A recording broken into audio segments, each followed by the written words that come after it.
Ahora les toca a usted la oración. Ándale. Estamos haciendo la oración. En nombre del Padre, del Hijo y del Espíritu Santo. Amén. Amén.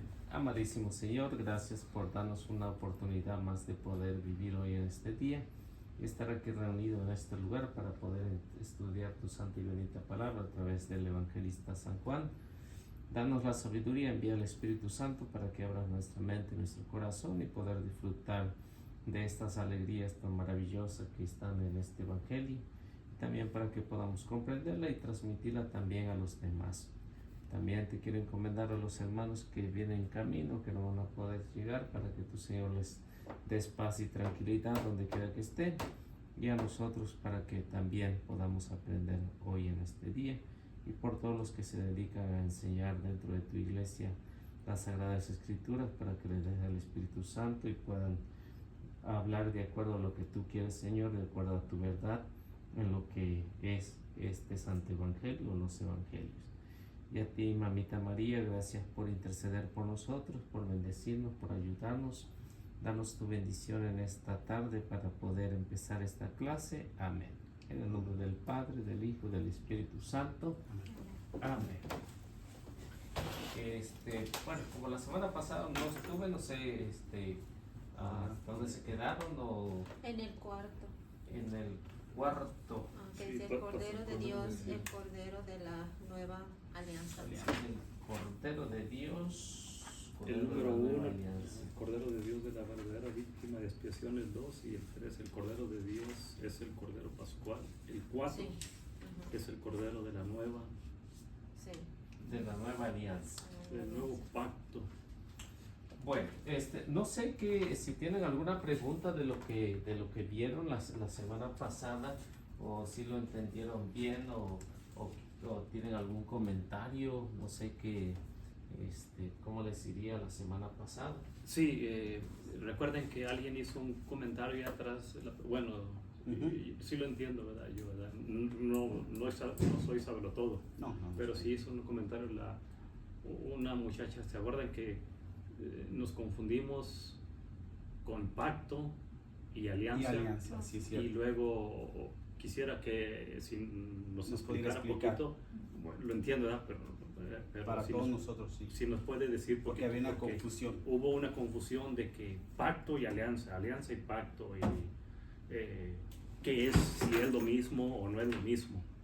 Entonces, si nos hiciera favor de explicarnos Ok. pacto y alianza. Bueno, no sé en qué parte estarían en o alguna pregunta que hicieron, pero hablar, por ejemplo, un pacto que hace Dios con Abraham, ¿no? Ujú. Es un pacto. Sí. Una alianza que hace Dios con Moisés. Ujú. Entonces, ¿cuál es diríamos una pequeña diferencia? No es No hay mucho. no es mucho la diferencia. Cuando hace un pacto es que Dios le promete a Abraham que va a ser padre de muchas naciones o va a ser padre de nuestra fe. Por eso es considerado como padre de nuestra fe, ¿no? No nada más de un solo pueblo, porque dice, te voy a consagrar para todos los pueblos, no nada más para uno, ¿no? Ujú. La alianza que hace Dios con Moisés es para un pueblo, para 12 tribus, ¿no? A las tribus. Y lo hace a través de sangre de animales. De cordero, sí. Sí, a través de la sangre de los animales que ya encontramos en Éxodo. Ok. Ahí encontramos esa alianza que hace. Ujú. Entonces, esa alianza que hace con Moisés es la misma alianza. Bueno, esa alianza es una prefiguración de lo que va a ser Cristo en la cruz, que ya en el capítulo 3 del Evangelio de San Juan, versículo 14 y 15, pues nos va a hablar, ¿no? Así como Moisés levantó la serpiente de bronce en el desierto, así el Hijo del Hombre va a ser levantado en todo lo alto, ¿no? Y se cumple, ¿no? Allá por el capítulo 18, si no mal recuerdo, del Evangelio de San Juan, ¿no? Se cumple. O sea que esta alianza de 1250 a.C. se hace a través de la sangre de animales. Esta alianza que hace Jesús, que hace con el nuevo pueblo de Dios, pues se hace en el año 33 con la sangre de Cristo. ¿Sí? Ok. Sí, sí notan la diferencia, ¿no? Sí. Entonces, a Abraham le prometieron que iba a ser incontables como las estrellas del mar o las arenas del mar, ¿no? Ujú.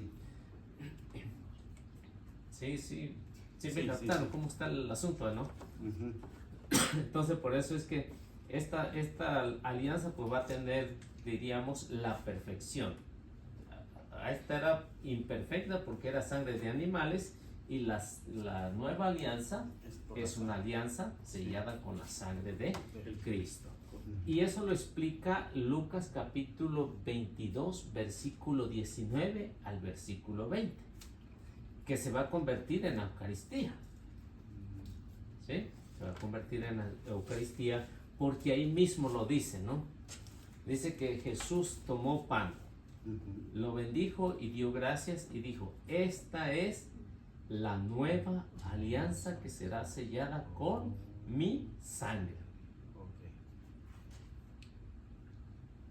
Alianza nueva y eterna. Ok, perfecto. ¿Sí? Ujú. Sí. Entonces, esa es la... No diríamos que diferencia, sino cada una tiene su función, el pacto tiene su función y la Y la alianza. alianza tiene su función. Ujú.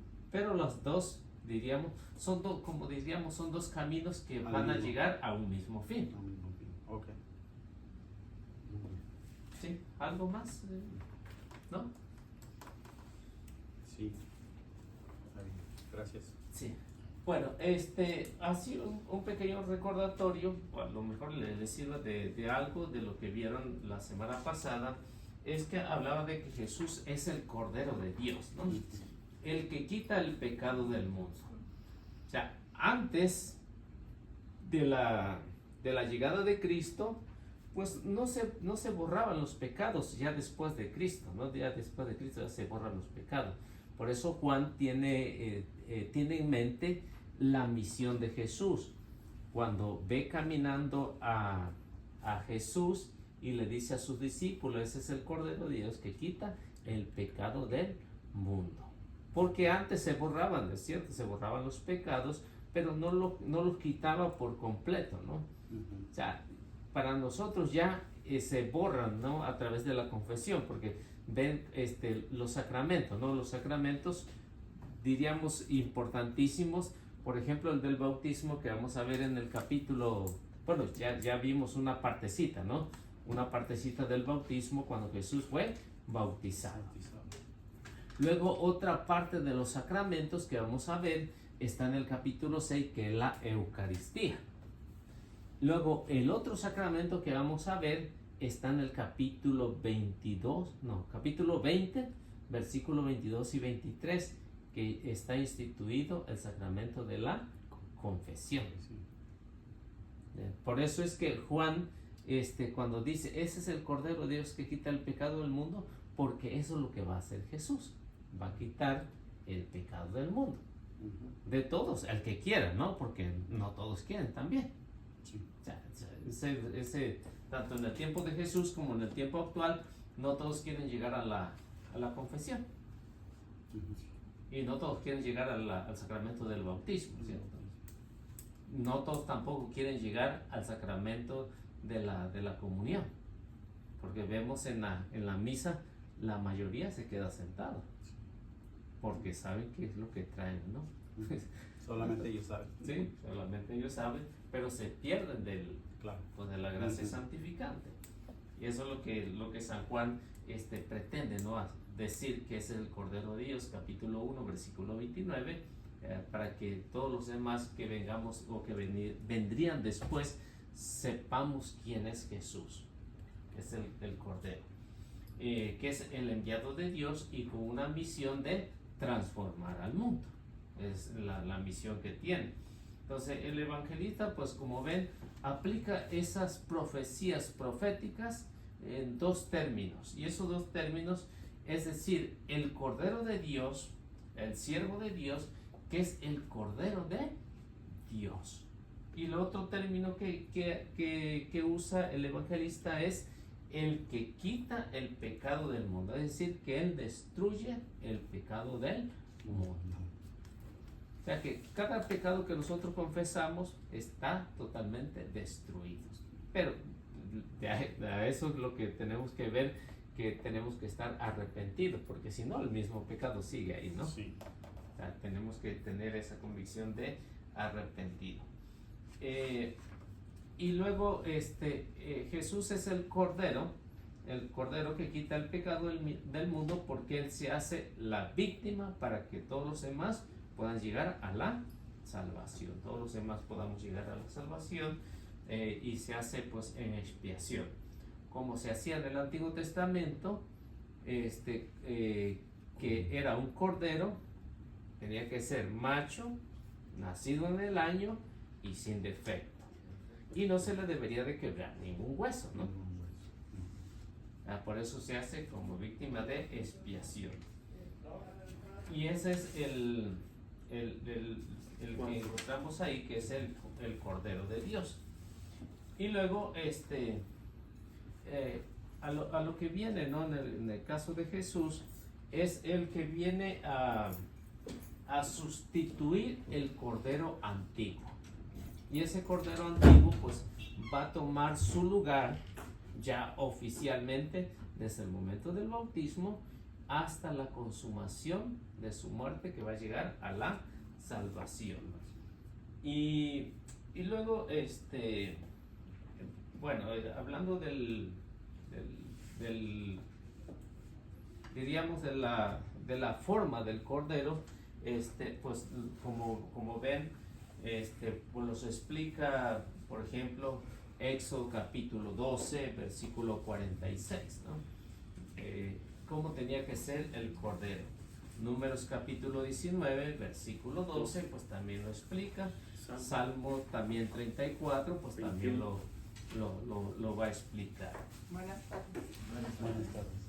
Y luego llegamos, creo que hasta donde llegaron ustedes, que es el Cordero de Dios, es el Cordero de la Nueva Alianza. Entonces, ese es el número 4, es el Cordero de Dios, el Cordero de la Nueva Alianza.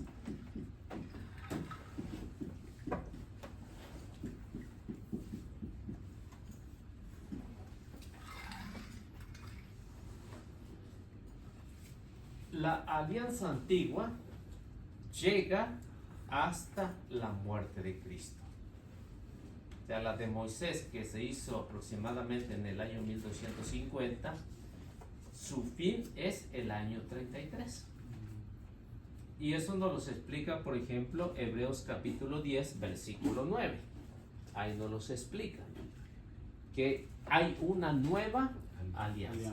La antigua alianza finalizó, llegó a su fin, y empieza una nueva. Y esa nueva alianza ya no va a caducar jamás, siempre va a ser nueva. Nueva y nueva, y ya han pasado casi 2000 años y sigue siendo nueva. ¿Sí? Entonces, Hebreos 10:9, ahí dice: aquí estoy para cumplir tu voluntad. Con esto anula el Antiguo Testamento o la antigua alianza y establece una nueva alianza. Y es ahí donde vemos que el Cordero de Dios, que es el Cordero de la nueva alianza, nueva y perfecta, le agregamos, ¿no? Siempre va a ser nueva y va a ser perfecta.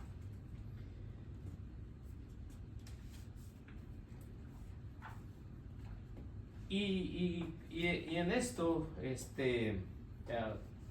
todas las alianzas, tanto en el Antiguo Testamento, se sellaban a través de sangre. La nueva alianza igual, a través de sangre. ¿Por qué? Porque era la forma de la señal para decir que se hacía un pacto, se hacía una alianza, se hacía algo que no iba a cambiar, ¿no? En el caso del Nuevo Testamento, la antigua alianza pues iba a tener su cambio, pero era una prefiguración para que llegara la nueva alianza. Oiga, una pregunta. Sí.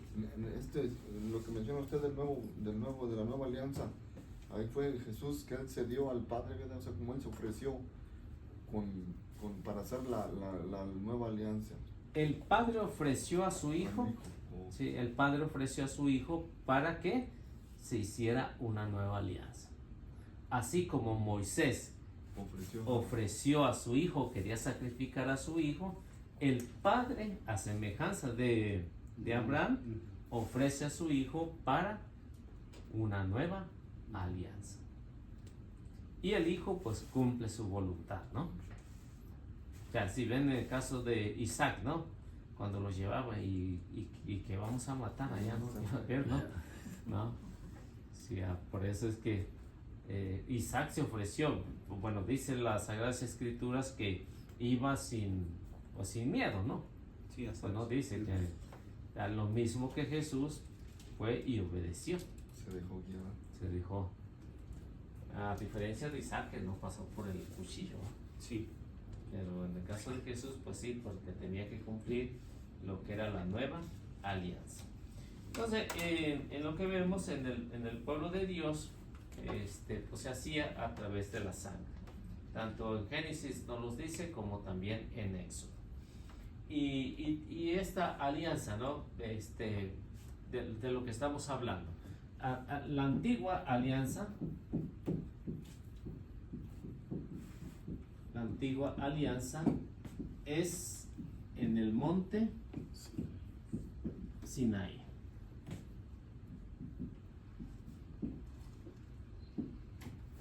Y la nueva alianza se hace en el monte Calvario. Con la cruz. ¿Sí? Entonces, por eso es que vemos aquí una nueva alianza que ya esté sellada en el monte Calvario. La antigua alianza, monte Sinaí, nueva alianza, monte Calvario. De aquí si le podemos agregar, estamos más o menos en el año 1250 antes de Cristo y aquí estamos en el año 33 era de Cristo. Después de cuando nació Jesucristo empieza una nueva era, ¿verdad? Sí. O sea, empieza a contar diferente. Sí, esta es ¿cómo se llama? Esta es descendente y esta es ascendente. Sí.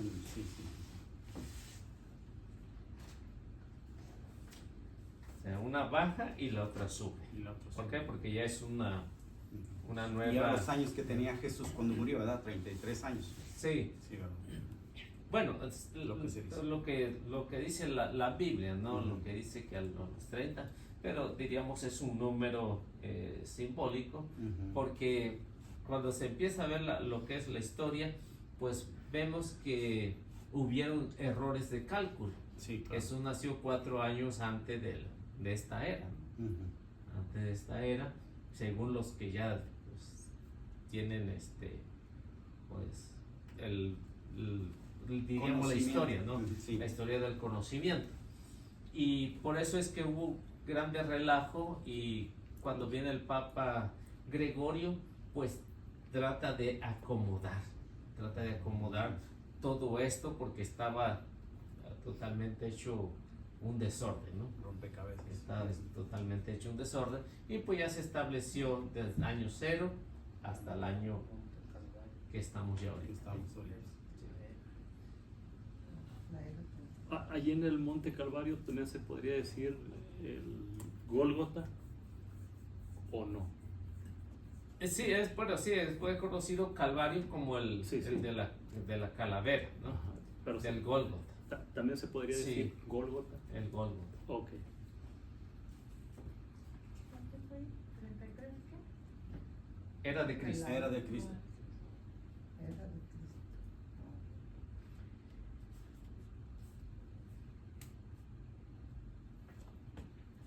Entonces, ¿estamos bien hasta ahí? Sí. Luego de eso, cuando se habla acerca del perdón de los pecados, pues ya desde el Antiguo Testamento pues ya se hablaba de que alguien vendría pues a perdonar los pecados y en esto habla como por ejemplo el profeta Jeremías, ¿no? El profeta Jeremías pues va a hablar acerca de lo que de las promesas que vienen, de las promesas que están establecidas por Dios y que se vienen a cumplir con Jesucristo.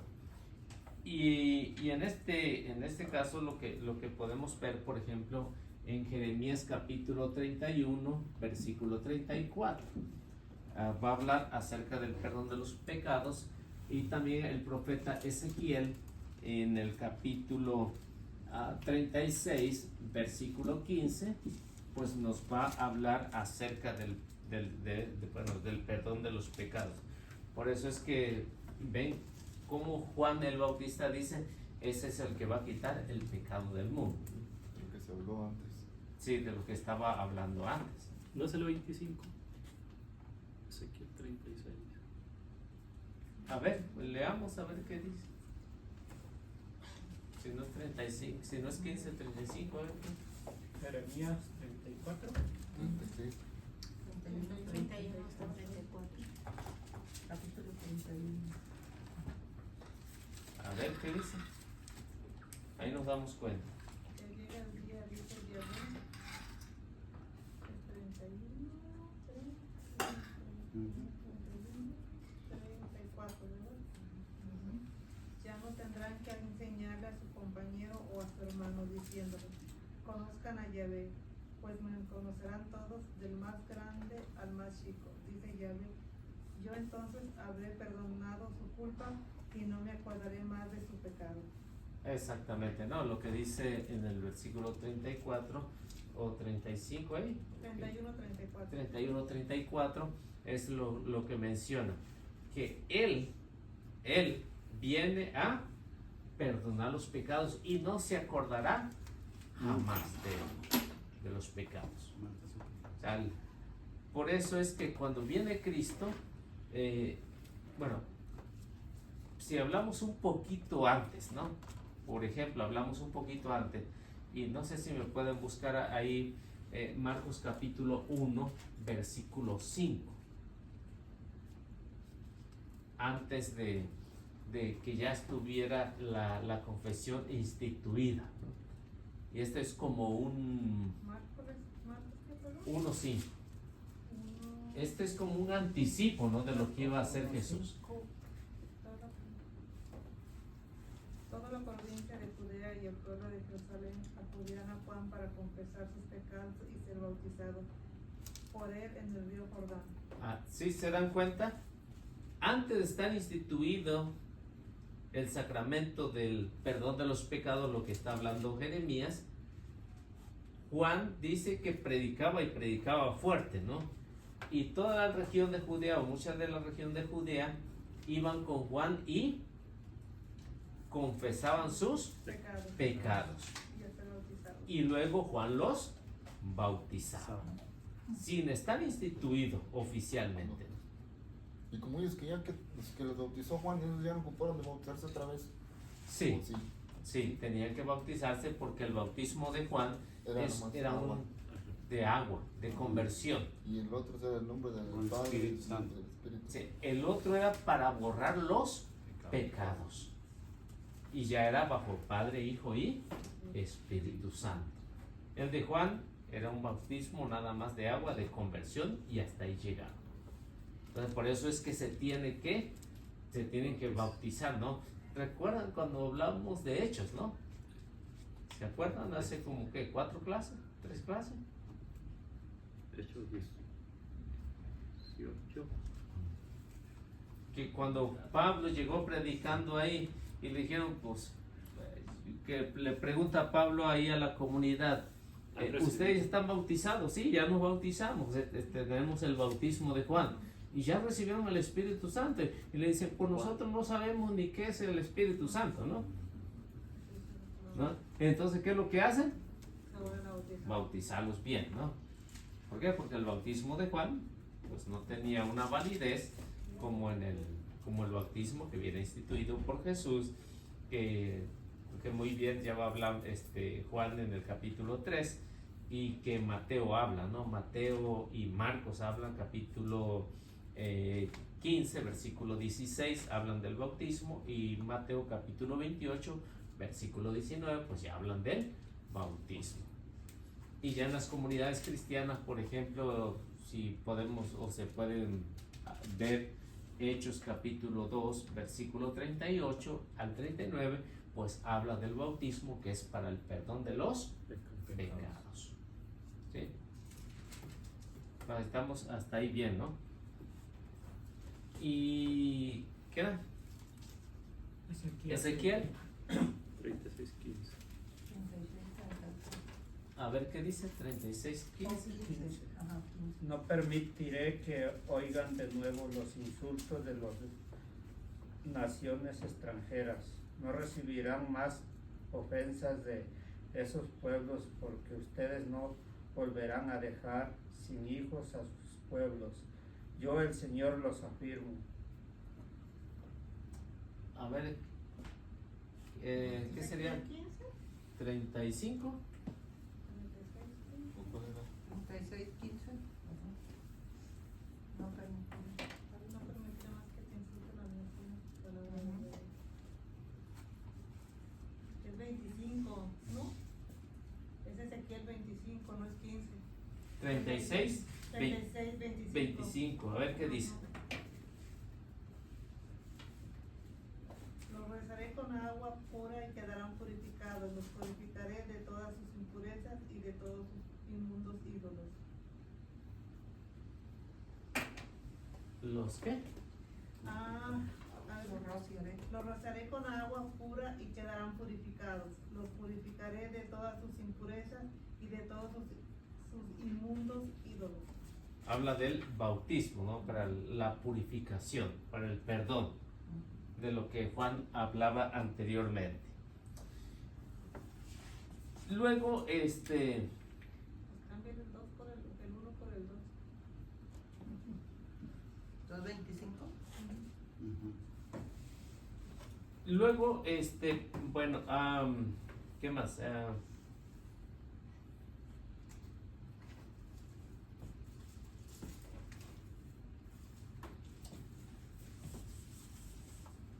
Luego lo que vemos, lo que el evangelista está hablando acerca de Jesús, es que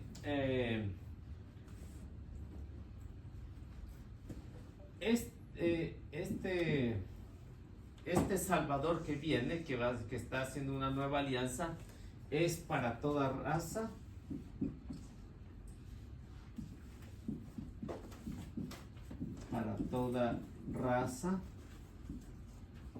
lengua, ¿Es para qué religión? pueblo. Oh. ¿Ah? ¿Es para qué? Para toda lengua, Está para toda la para toda lengua, raza y nación.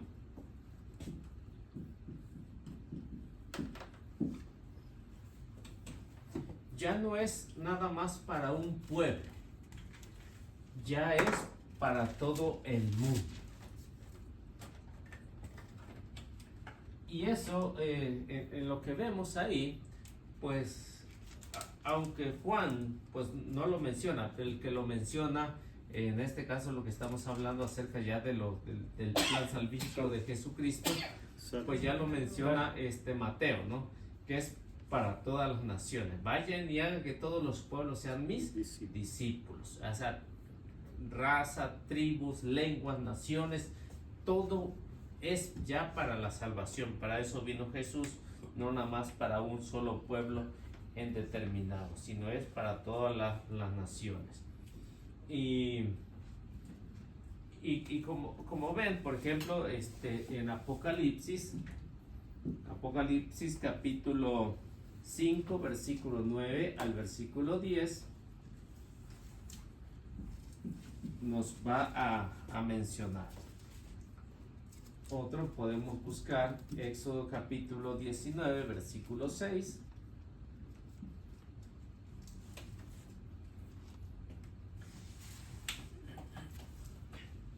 ¿Por qué? Porque en esto se va a convertir, ¿no?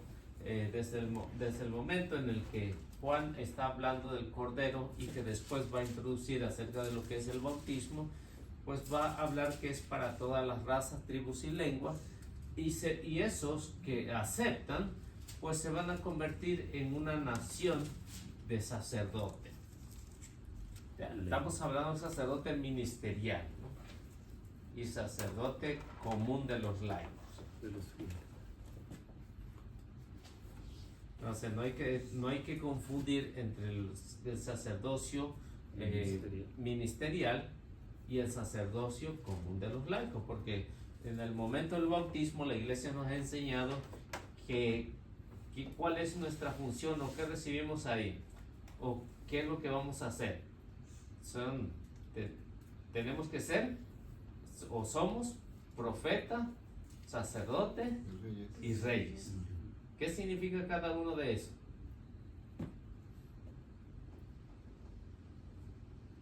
Sí.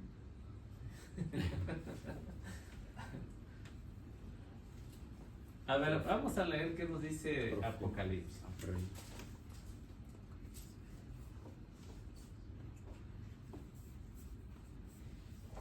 ¿Quién no tiene?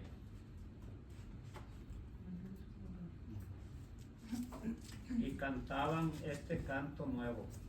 Tú eres digno de tomar el rollo y de romper sus sellos, porque fuiste sacrificado y derramando tu sangre redimiste para Dios gentes de toda raza, lengua y pueblos y nación.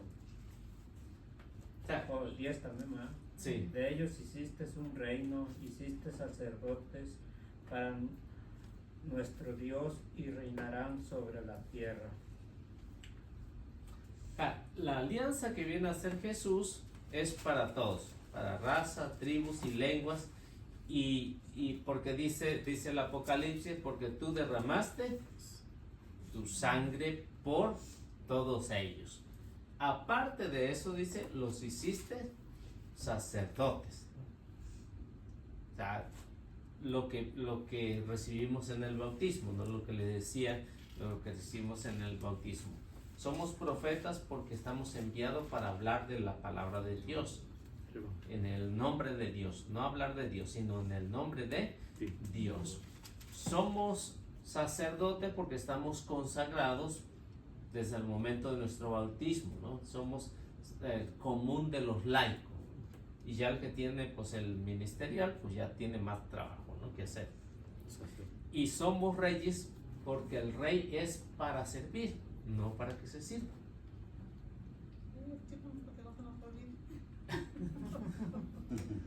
Bueno, somos ¿qué? Profetas, sacerdotes y reyes. Cada uno tiene su función. El profeta es de hablar en el nombre de Dios, no hablar de Dios, sino hablar en el nombre de Dios. Sacerdote porque tenemos que tener ese ministerio en el cual pues nos desarrollamos. Es el común de los laicos, ¿no? O sea, hacer lo mejor que se pueda.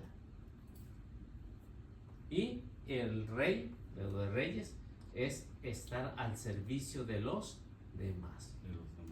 El que quiera ser el primero, que sea servidor de los demás. Y es ahí donde nos queremos. Solo hizo el primero, dice. De sacerdotes, ¿qué número puede reducir en algo más pequeño? De sacerdote es el servicio que debemos de prestar. Oh, el servicio. Así más sencillito.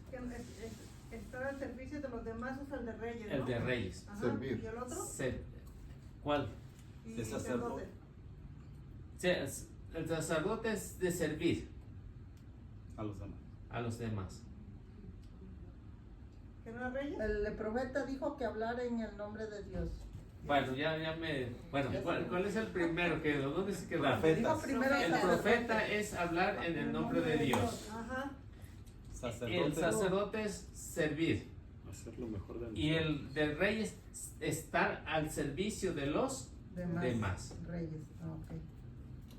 Servir. No servirse de los demás. Estar al servicio de los demás. Sí. No. Agrega otro poquito más porque como que no me va. Ok, el de Reyes, No, desde sacerdotes, porque servir como que no se me va a quedar mucho que digamos. El servicio que Hacerlo debemos de mejor. presentar. Algo así. bueno, el servicio que debemos de prestar. O prestar. Prestar un servicio. Sí, o prestar un servicio. Así Mejor. es, lo tengo yo. Prestar. Como le entiendan mejor. Desde nuestro bautismo es el servicio de servir. Sí, desde nuestro bautismo somos profetas, sacerdotes y Reyes. reyes. Prestar.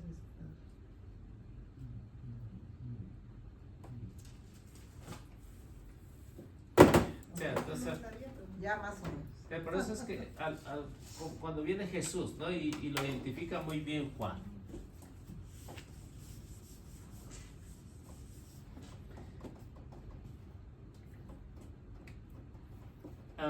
Bueno, Éxodo capítulo 19, si lo tenían, ¿no? Versículo 6. 19:6. Sí, Lo teníamos. Eso.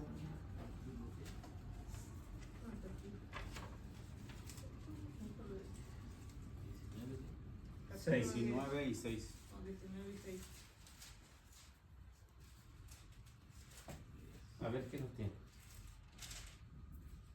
Serán para mí un reinado de sacerdotes y una nación que me es consagrada. Esto dirás a los israelitas. O sea, lo que iban a hacer al servicio de los demás. Es una nación que está consagrada. O sea, que a través de la circuncisión estaban consagrados a Dios. Nuevo Testamento, a través del bautismo, estamos consagrados. O sea, la prefiguración y la realidad. Son los dos que tenemos, Antiguo Testamento y Nuevo Testamento. Y luego vemos el número 5. El número 5 nos va a hablar acerca de el Cordero de Dios.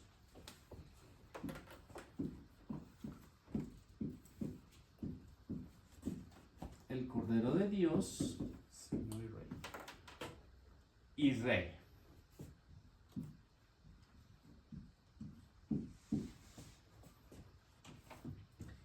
¿Qué es lo que pretende Juan al hablar de esto acerca del Cordero de Dios? Es el que se deja inmolar, ¿no? ¿Qué significa inmolar? O sea, se da en sacrificio. Pues sí. Inmolar. Inmolar, se da en sacrificio. Y se da así hasta el momento de llegar a la cruz. Lo que ya,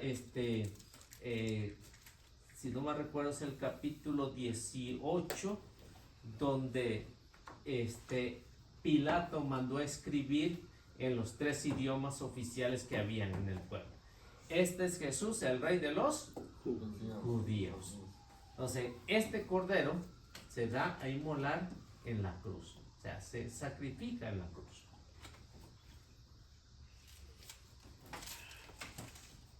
Y eso lo que pretende Juan, que la comunidad a la cual se está dirigiendo vaya pensando un poquito más adelante en el inicio, ¿no? Porque ese es lo que va a...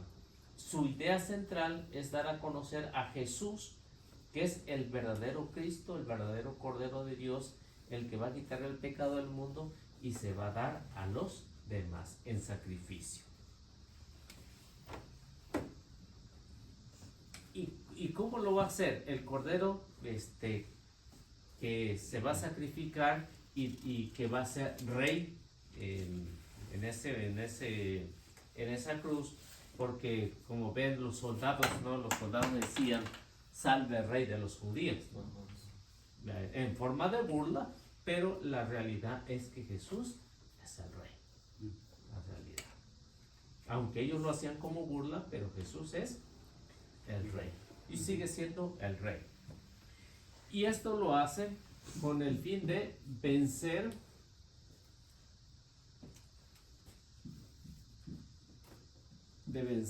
el mal, es decir, al demonio, ¿no? vencer al mal con su potencia.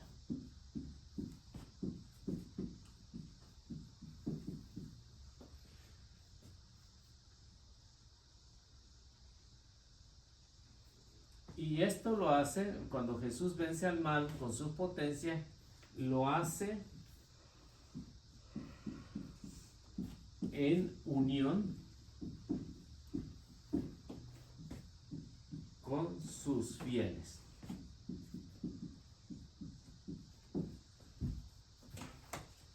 Ahora, ¿cómo es esto?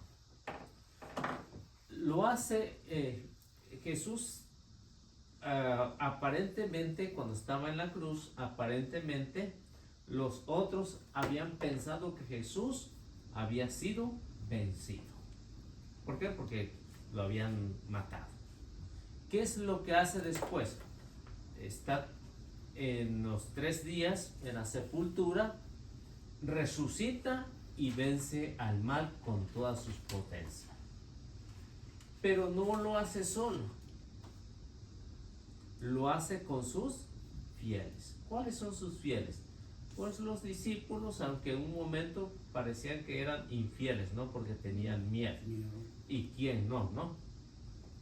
¿Quién no? Al ver la paliza que le dieron a Jesús, ¿quién de los discípulos no tenía miedo, no?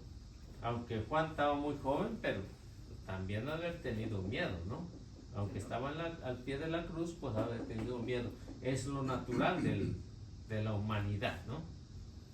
Cuando Jesús resucita, ¿a quiénes se dirige primero, no? A sus fieles, a sus discípulos. ¿Por qué? Porque esto de vencer al mal lo hace con sus fieles. Y de esto, por ejemplo, tenemos un ejemplo que nos habla Lucas, que es capítulo 22. A ver, déjenme estar seguro.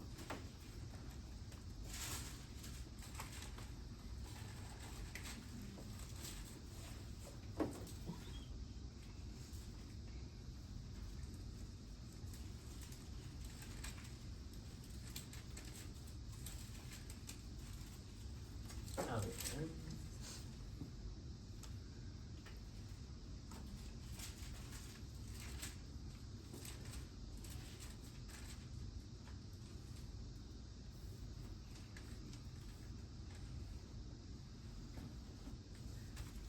Es capítulo 22, versículo 31.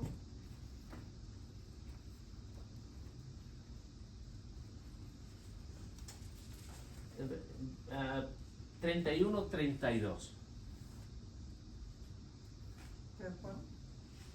de Lucas. San Lucas. Ahí lo menciona, ahí lo hace referencia a cómo es que se puede vencer al enemigo, ¿no? Y lo hace especialmente con Pedro. No sé si 22, ¿qué? 22, 31 y 32. Simón, mira que Satanás ha pedido permiso para sacudirlos a ustedes como trigo que se limpia. Pero yo he rogado por ti para que tu fe no se venga abajo y tú cuando hayas vuelto tendrás que fortalecer a tus hermanos. Así que, sí. Así que lo que vemos aquí, lo que Juan pretende en este número 5, es que si Cristo es el Cordero de Dios y es Rey, aparentemente lo habían vencido, pero Él resucita y vence el mal con todas sus potencias, pero no lo hace solo, sino lo hace con sus fieles. Y un ejemplo, pues ahí está. Dice, mira que Satanás, le dice a Pedro, no, mira que Satanás ha pedido permiso para zarandearlos a ustedes como se hace con el trigo. Pero yo he rogado por ti para que tu fe no venga abajo. La misión de fortalecer a los que Él está representando ahí. Entonces es lo que Juan está tratando de que la comunidad entienda, que el demonio sí se puede vencer. Uno solo no lo puede vencer, porque es muy fácil. la comunidad, cuando se une, es difícil de vencerla, ¿no? La unidad. Si nosotros, cada uno jalara por su lado, Pues no vamos a poder. no avanzamos. Y la unidad hace la fuerza. Eso es lo que dice, ¿ah? Ujú. O sea, toda esta comunidad, si ustedes oran por mí, yo oro por ustedes, ¿y qué nos hace el enemigo? Ujú. Estamos en comunión, y por eso dice, podemos vencer al enemigo con todas sus potencias. Pero solo cuando se va, quién sabe cómo les irá también, ¿no? Sí. De volada los zarandea el demonio. Bueno, regresamos a Juan. Lo que Juan nos va a decir que Jesús es preexistente.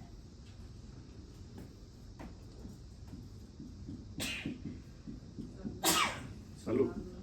Preexistente. Veamos el versículo 30. Versículo 30. Estamos en el capítulo 1 todavía, ¿no? Versículo 30.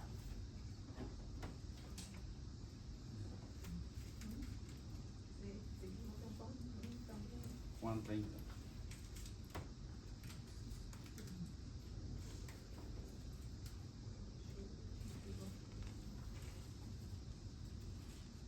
A ver, alguien que busque el versículo 30 y otro que busque el versículo 27.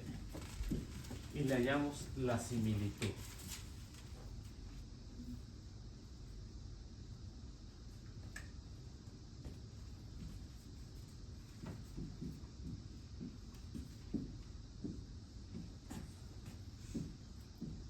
¿Qué dice? 30. De él yo hablaba al decir, detrás de mí viene un hombre que ya está delante de mí, porque era antes que yo.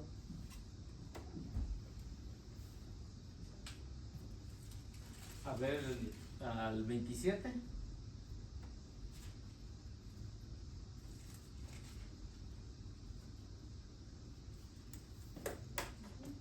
Él viene detrás de mí y yo no merezco soltarle la correa de las sandalias. Versículo 30 y versículo 27 son similares, tienen una similitud iguales, ¿no?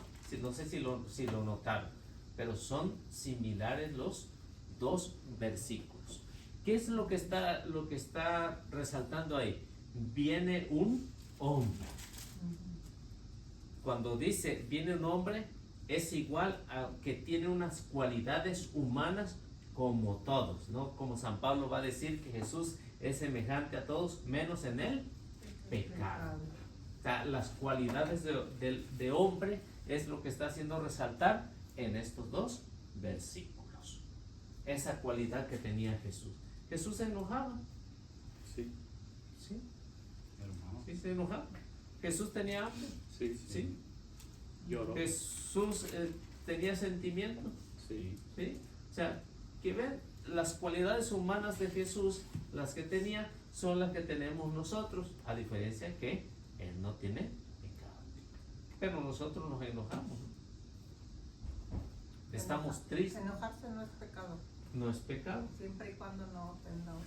¿Sí? Pero como decía San Pablo, o Pedro decía, que el enojo no les dura hasta la noche, ¿no? Hasta otro día.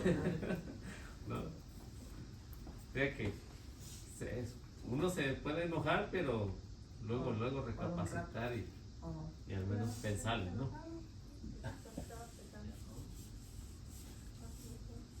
sea, se tiene que ir a dormir en paz. Sí. Porque en cualquier momento llega el adversario, ¿no? Sí. Y lo llama a cuenta. Bueno, entonces vemos los dos versículos con esas dos cualidades. También tenemos otro de lo que nos habla Juan, es que dice, se ha colocado delante de mí, ¿ah? Se ha colocado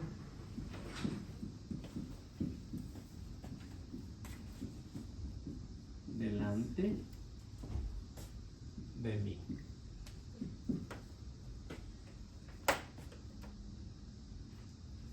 Esto significa o es igual a que ha tomado un rango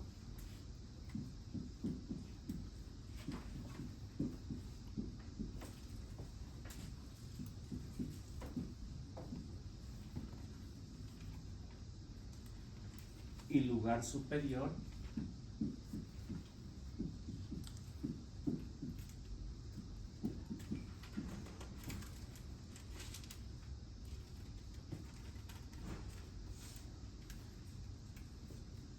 a pesar de haber nacido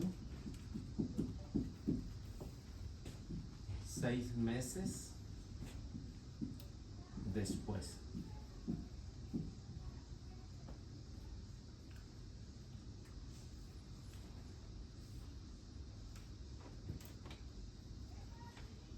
En los versículos que vamos a leer, como ven, Juan dice que el que viene pues se ha colocado delante de mí. ¿Qué significa esto? Que Jesús ha tomado un rango superior a él. Es decir, que Jesús es superior a Juan y Juan lo reconoce, porque él mismo dice: yo no soy digno de desatarles las correas de sus sandalias. No es digno, o sea, se considera menos que un esclavo. Y como ven, ¿quién era mayor, Juan o Jesús? Juan era mayor, ¿no? Entonces, ¿quién debería tener más respeto? ¿No? ¿Sí? Pero aquí está considerando que Jesús está más por encima de él, porque él es el Cordero de Dios y él es únicamente un mensajero. Es uno que está preparando el camino, nada más.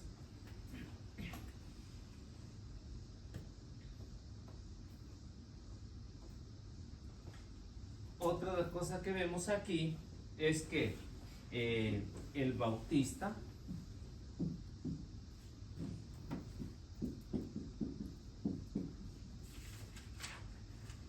le cede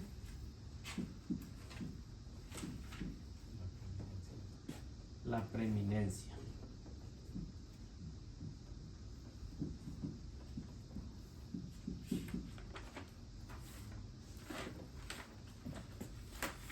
¿Qué significa esto? Que el Bautista le cede la preeminencia. Significa que aquí el primero es Jesús.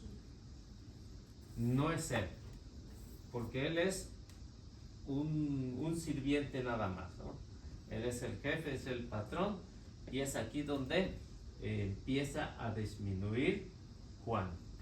Y como ven en el capítulo 3, versículo 30, ¿no? 3:30, pues ahí hay una conclusión.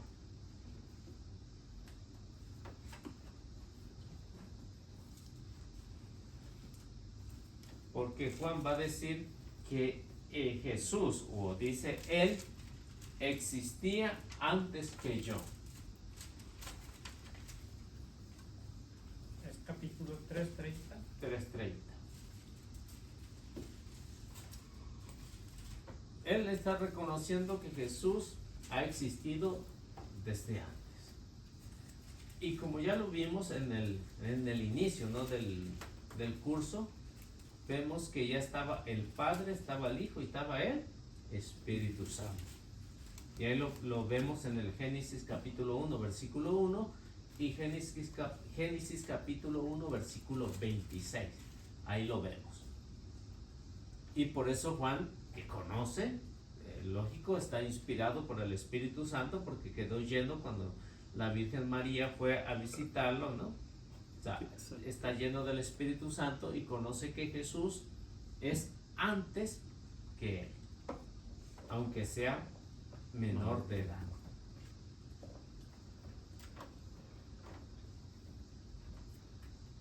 ¿Estamos bien hasta ahí? ¿Sí?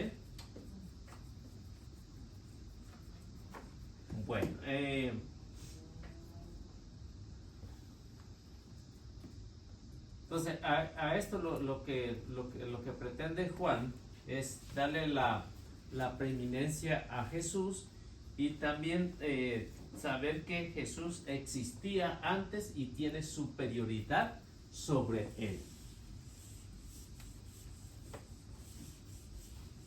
Luego vemos el número 3, ¿no? No sé cómo lo llaman ustedes, pero podemos ver en el número 3 la parte que sigue, que Jesús el Mesías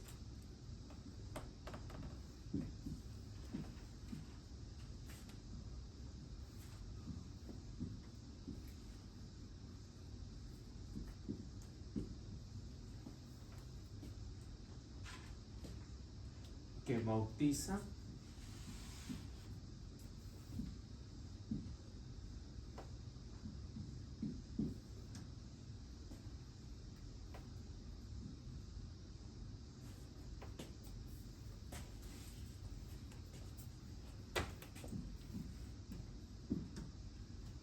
en el Espíritu Santo.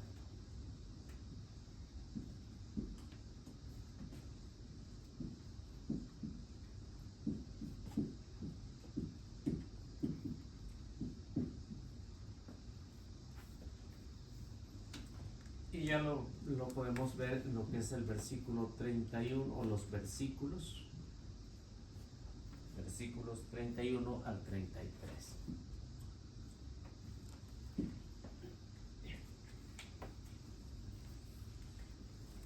Si vemos en los evangelistas, en los libros de los evangelios, cada uno de ellos va a hablar de esta misión, ¿no? A través del Espíritu Santo. Todos los evangelistas nos van a hablar acerca del bautismo, pero es el bautismo del Espíritu Santo. ¿Por qué? Porque los evangelistas lo que pretenden es que Jesús no es solitario, sino que es una comunión de personas. Y esa comunión de personas, pues ya sabe, es Padre, Hijo y Espíritu Santo. La comunión es una unión inseparable.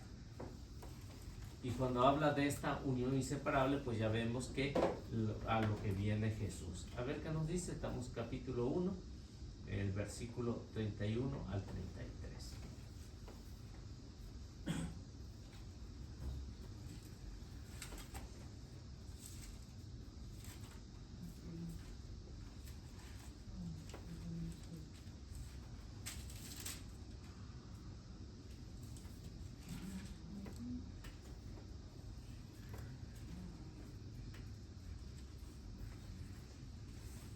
Yo mismo no sabía quién era, pero he venido bautizando con agua precisamente para que el pueblo de Israel lo conozca. Juan también declaró: he visto al Espíritu Santo bajar del cielo como una paloma y reposar sobre él.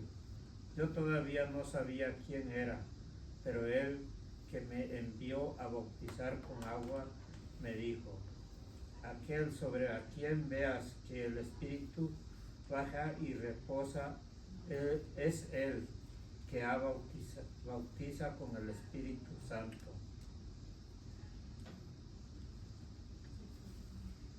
Entonces, lo que vemos aquí en esta parte de la misión de Jesús, bautizar. En el versículo 31 Juan dice: yo no lo conocía. Es un primer punto, ¿no? Porque si los que están siguiendo a Jesús y de los que están siguiendo a Juan, si Juan dice que sí lo conocía, entonces iba a haber una dificultad, y en realidad Juan no conocía a Jesús. Del lugar donde vivía Jesús a donde vivía Juan eran aproximadamente unos 150 kilómetros, ¿no? 250 kilómetros de distancia. Entonces no podían conocerse, aunque eran parientes, como lo dicen las Sagradas Escrituras, pues no tuvieron, diríamos, un acercamiento, no tenían un acercamiento, que se conocieran, ¿no? Y en esto Juan dice, yo no lo conocía. Y esto de lo que vemos aquí, pues es la realidad de lo que Juan está pretendiendo que la comunidad entienda.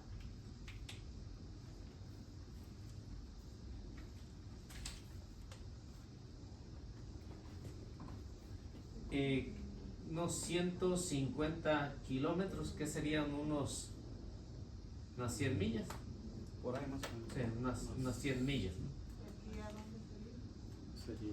De aquí a Pueblo, no. Menos. Y aquí a Cheyenne. Más o menos. Más o menos. Caminando, ¿se imagina? Un día, ¿no? No, más. Serían aproximadamente unas 32 horas sin parar, ¿no? ¿Cómo de aquí a Jalisco? No, Jalisco es más Sí, lejos. pero sin pararse, si vas en horas o en Sí, pero caminando. Caminando. ¿no? O sea, Sí, caminando. caminando, unas 32 horas. Entonces era larga la distancia, ¿no? de lo que veo. Por eso Juan menciona, yo no lo conocía porque no tuvo un conocimiento de quién era Juan, ¿no? La señal, ¿cuál era? Que cuando se diera a conocer, dice el evangelista, que al que se pose el Espíritu Santo en forma de paloma, ese es, ¿no? Ese es. ¿Cómo Juan identifica que es el Espíritu Santo? ¿Cómo piensan ustedes?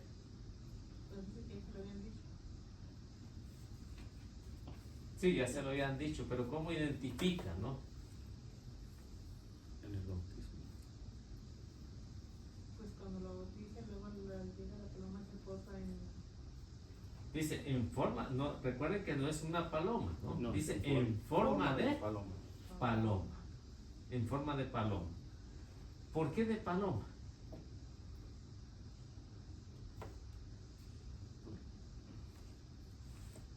Se han puesto a pensar, el Espíritu Santo es un símbolo de la paloma, ¿no? Ujú. O la paloma es un símbolo del Espíritu Santo, ¿no? Sí.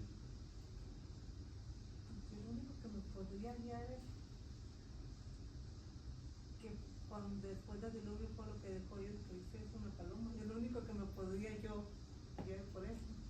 Sí, en el Antiguo Testamento o en la Biblia, la paloma va a jugar un papel, diríamos, importante. ¿Por qué? Porque tiene un símbolo, ¿no? O los animales tenían un símbolo, ¿no? Para que no nada más la paloma, sino también todos o muchos animales que eran puros, ¿no? Tenían un significado en las Sagradas Escrituras. Aquí, como vemos, dice Juan, el mensaje que recibe es que dice, a quien mire que se posa el Espíritu Santo en forma de paloma, ese es. Entonces, la pregunta que les hacía, ¿cómo Juan identifica que es él? Porque ya le había dicho el Señor. Pues sí, ya le había dicho, ¿no? Juan, desde el momento en que estaba en el vientre de su madre, reconoce quién es, ¿no? Ujú. ¿Y qué es lo que pasa con Isabel? Se llena del Espíritu. Se llena del Espíritu Santo. Entonces Juan estaba lleno del Espíritu Santo, sabía desde el momento en que estaba en su vientre quién era él, Sí. Espíritu Santo. Aunque no lo conocía, pero ya sabía. Aunque no lo conocía, pero cuando vio este símbolo del Espíritu Santo, dijo, este es el que me visitó cuando yo ya tenía 6 meses, ¿no? 6 meses. Ven lo que el evangelista nos menciona.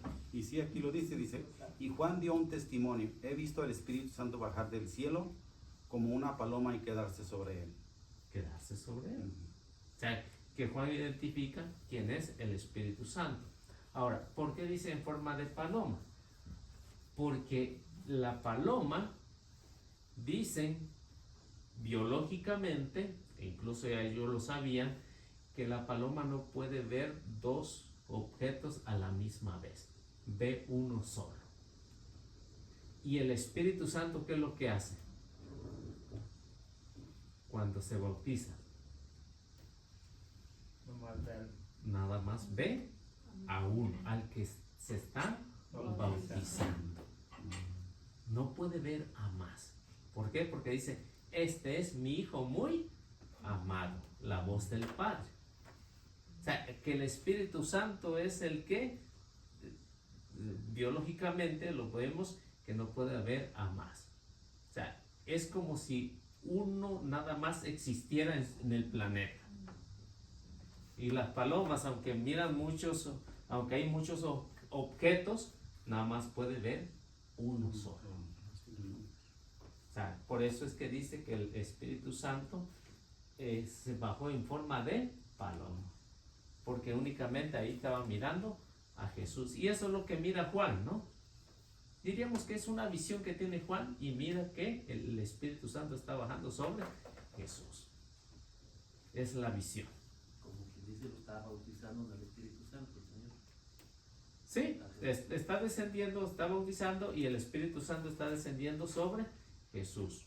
Porque dice, Él después va a bautizar en el Espíritu Santo. Yo no únicamente bautizo con agua, pero Él los bautizará en el Espíritu Santo.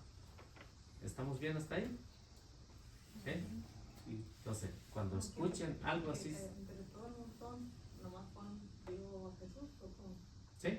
Nada más ahí bajó el Espíritu Santo sobre Jesús. ¿Sobre los demás bajó el Espíritu Santo? No. No. ¿Qué fue pues en los Hechos de los Apóstoles? Eso sí, pero después de que Jesús resucitó. Porque ya estaba dicho, ¿no? Joel capítulo 3, versículo 1 al 3. Entonces Juan no fue bautizado, o solamente cuando estaba en el vientre de su mamá. No, Juan no fue bautizado, él fue el que empezó a bautizar con agua. No, pero para que recibiera el Espíritu Santo solo fue cuando en el vientre de su en mamá, el ¿no? vientre Sí. de su mamá. O sea, Es que es recuerden que la mamá de él no podía tener hijos porque ya era mayor de edad. Ujú. Entonces por eso viene el Espíritu Santo y hace. Y llena a Isabel del Espíritu. Ujú. Y llena pues también al que estaba ahí también, ¿no? Así que sobre los demás no bajó el Espíritu Santo hasta después, cuando Jesús ya dice, más adelantito nos va a decir que Jesús bautizaba, pero dice, no, Jesús no bautizaba a sus discípulos, ¿no? Bautizaba él más que... Pero Juan quedó después lleno del Espíritu Santo después de que fue la Virgen María, no antes, ¿no? cuando fue la Virgen. Sí, cuando Sí. fue la Virgen. No cuando salió Isabel embarazada, sino No. hasta que llegó María. A los Sí. 6 meses, ¿no? A los 6 Sí, meses. que le dice que quién soy yo, que es la madre de Sí, mi ya sé. Señor. Fue después. Bueno, ¿estamos bien ahí?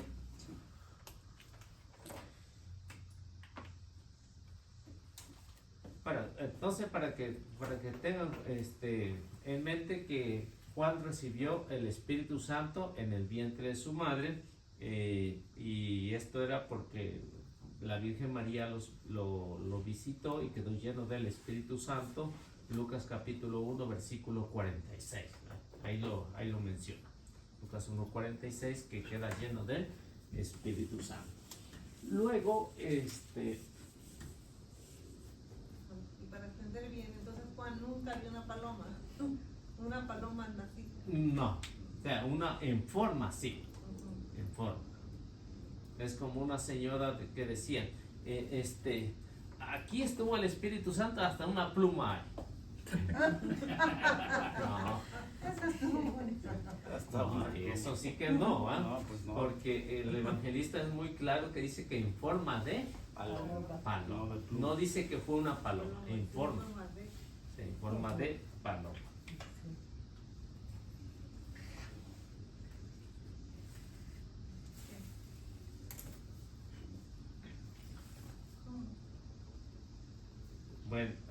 entonces vemos que eran parientes y de acuerdo a lo que a la santidad de Juan, ¿no? Fue cómo sabe distinguir que era el Espíritu Santo, de acuerdo a su santidad. Entonces, Juan, de hecho, en su trayectoria, pues se conoce que fue un santo. O sea, no se menciona que haya, incluso no se menciona que haya tenido alguna falta, no se habla nada de Juan, ¿no? O sea, ni se habla que se haya enojado, ¿no? Habla fuerte, sí, pero que se haya enojado, pues no dice nada los evangelistas. Ni uno de los evangelistas habla.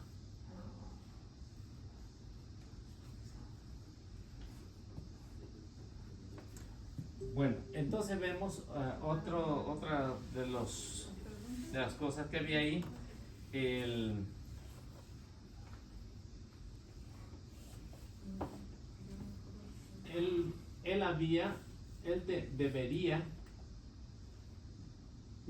había preparado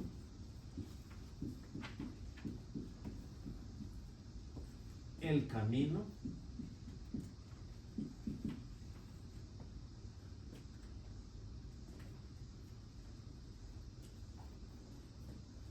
y luego vemos que en esto que la tradición judía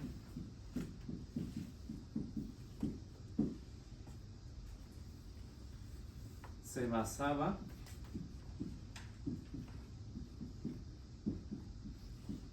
en Isaías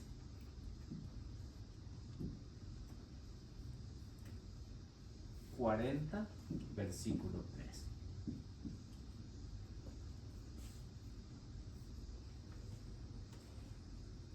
Y Malaquías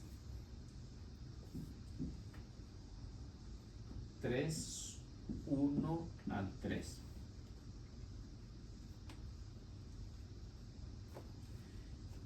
Y esto porque decía que el Mesías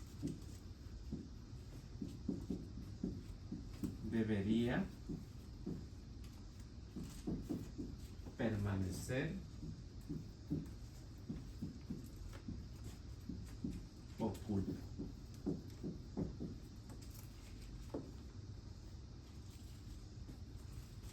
Hasta el día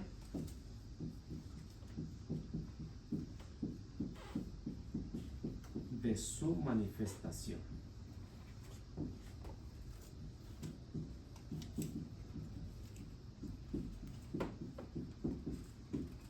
Hasta el día de su manifestación.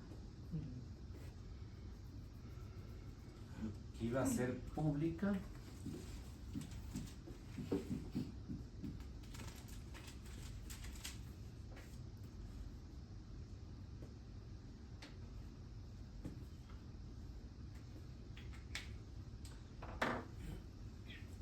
Bueno, vamos a leer para explicar esto con lo que nos decía anteriormente el evangelista y cómo era la mentalidad del pueblo judío en ese momento.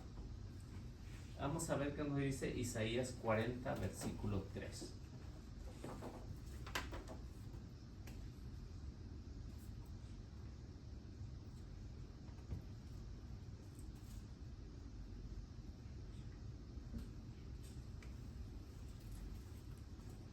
A ver quién lo tiene.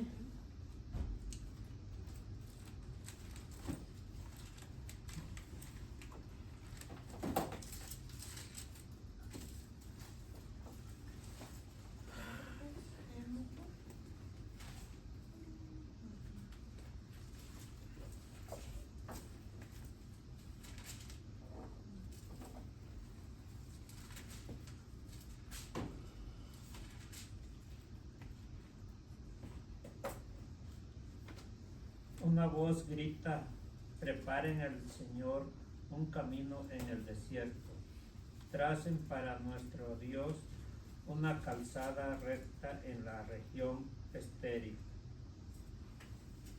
¿Qué es lo que hacía Juan? Él había preparado el camino, ya estaba listo. ¿Por qué? Porque ya lo había anunciado el profeta Isaías unos 7 siglos antes de la llegada de Cristo. Ya lo había anunciado. ¿Cómo lo había visto Isaías? Pues por una revelación sobrenatural. Eso es lo interesante que vemos ahí. Y este es el trayecto de lo que anuncia, de lo que va a ser Juan el Bautista. Entonces aquí lo que anuncia es a Juan el Bautista. Preparen el camino. Ya se oía una voz en el desierto. Y por eso ven a Juan que viene predicando en el desierto. A ver qué dice Malaquías. Estoy para enviar a mi mensajero, al que despejará el camino delante de mí, pues pronto entrará en su santuario el Señor, que ustedes piden. Fíjense que ya llega el mensajero de la alianza que ustedes tanto desean, dice Yahvé de los ejércitos. ¿Quién podrá mantenerse en pie cuando aparezca? Pues él es como el fuego de una fundición y como la lejía que se usa para blanquear. Purificará a los hijos de Leví y los refinará como se hace con la plata, como el oro y la plata. Volverá a ser auténticos, dignos de ofrecer a Yahvé la ofrenda como es debido. Malaquías está diciendo: voy a preparar o voy a enviar a mi mensajero para preparar el camino. En esta revelación que tiene Malaquías está proyectando lo que mismo está haciendo el profeta Isaías. Los dos profetas anuncian a este que es el precursor que va a preparar el camino del Mesías. Y de acuerdo a esto, primero tendría que suceder esto para que sucediera esto. El Mesías iba a permanecer oculto, según la tradición judía. Y por eso Juan, ahí sí ven en lo que vimos anteriormente, el que dice: yo no lo conocía. O sea, hasta en Juan lo miraba oculto. Juan no había descubierto quién era Jesús, quién era el Mesías. ¿Y cómo va a ser esto que iba a permanecer oculto hasta el día de su manifestación? ¿En qué momento se manifestó Jesús? En el momento del bautismo. Esa es la manifestación pública. Esa fue la primera manifestación pública en el momento de su bautismo. Y los evangelistas, como les decía anteriormente, los evangelistas todos coinciden en esto, ¿no? La manifestación pública por primera vez que ya se da a conocer al Mesías. Y Juan también lo va a decir, ¿no? Va a decir que está entre ustedes, pero no lo conocen. ¿Por qué? Porque Jesús, ¿de qué aldea decíamos hace unas cuantas clases atrás o 2 clases? ¿En qué aldea vivía?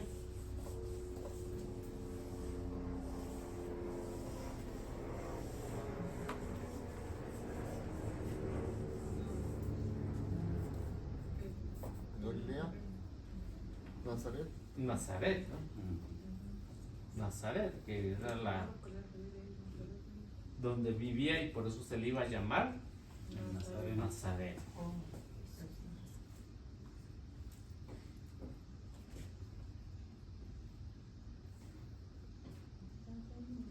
Bueno, ¿alguna pregunta que tengan hasta aquí? ¿No? ¿Todo está bien?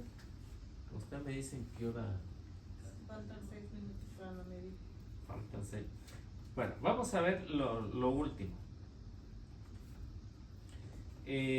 Lo siguiente que vemos aquí, de hecho, que lo que va a mencionar Juan, que Jesús estuvo oculto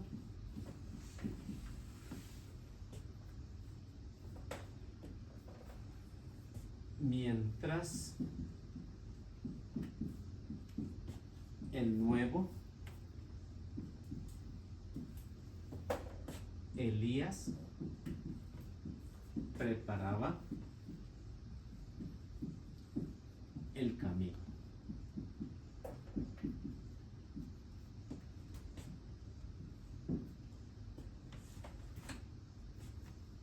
Entonces, cuando Juan empieza a predicar, esa predicación que hacía convertir a mucha multitud, mientras tanto Jesús permanecía oculto. O sea, no sabemos, o no nos dicen los evangelistas, qué hizo Jesús.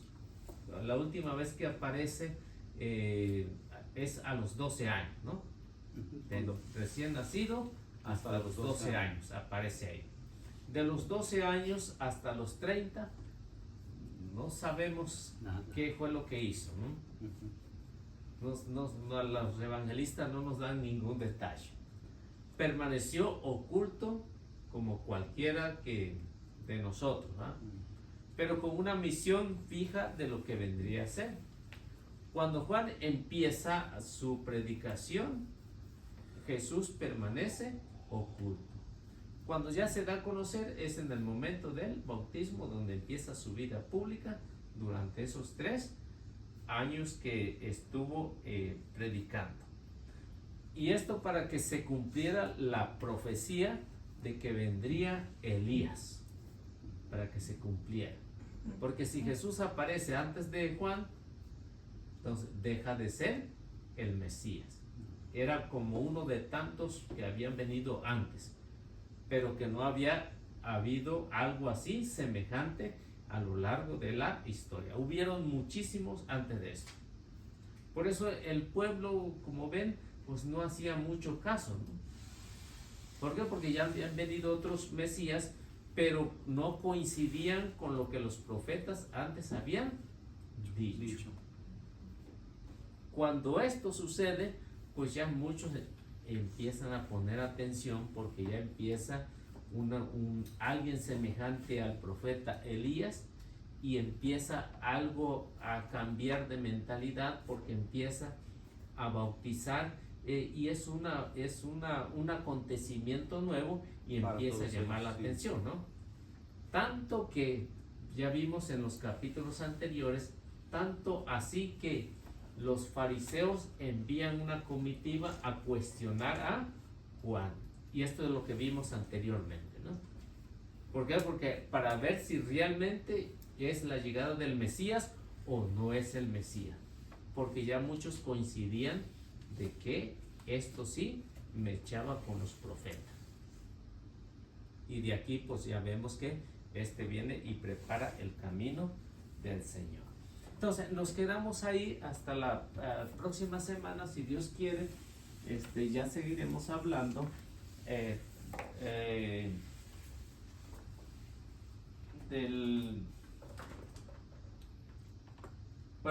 seguimos hablando un poco más de Juan, porque ya está casi al finalizar, y ya empieza los nuevos signos, ¿no? Cuando se habla de signos, pues está hablando de los prodigios que hace Jesús. Okay. No sé si tienen alguna pregunta antes de...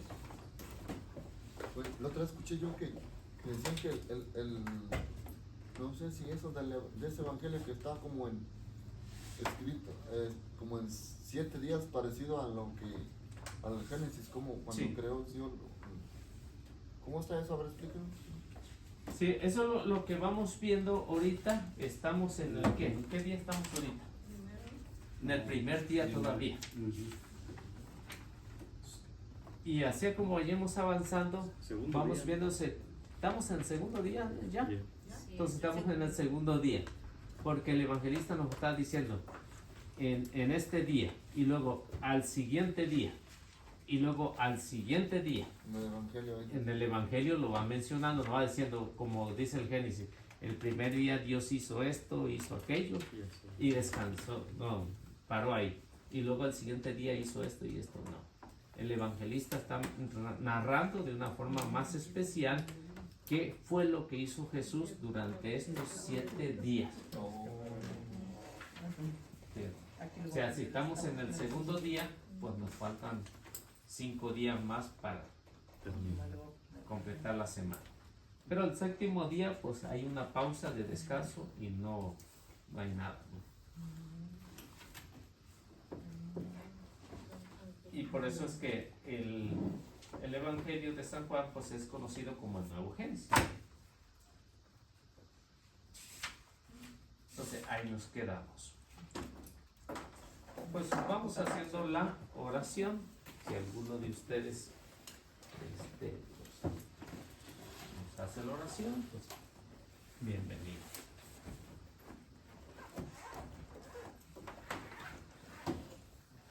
A ver quién dice yo.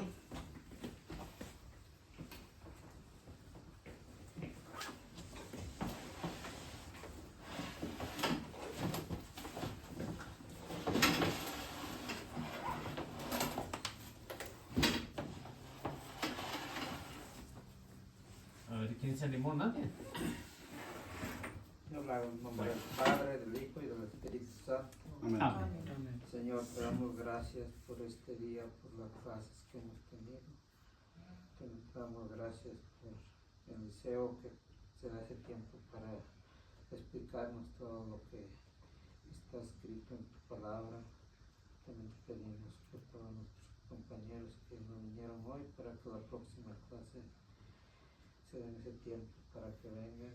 También te pedimos, Señor, para que regresemos con bien a nuestras casas, en el camino, que todos lleguemos con bien. Y te damos gracias con la oración que tú nos has enseñado. Padre nuestro Que estás en el cielo, santificado sea tu nombre. Venga a nosotros tu reino, hágase tu voluntad en la tierra como en el cielo. Danos hoy nuestro pan de cada día, perdona nuestras ofensas, como también nosotros perdonamos a los que nos ofenden. No nos dejes caer en la tentación y líbranos de todo mal. Amén. Dios te Salve María, llena eres de gracia, el Señor es contigo. Bendita eres entre todas las mujeres y bendito es el fruto de tu vientre, Jesús. Santa María, Madre de Dios, ruega, Señora, por nosotros pecadores, ahora y en la hora de nuestra muerte. Amén. En nombre del Padre, del Hijo y del Espíritu Santo. Amén. Que Dios me los bendiga y nuestra Madre Santísima los acompañe siempre. Traten de compartir y darle el like.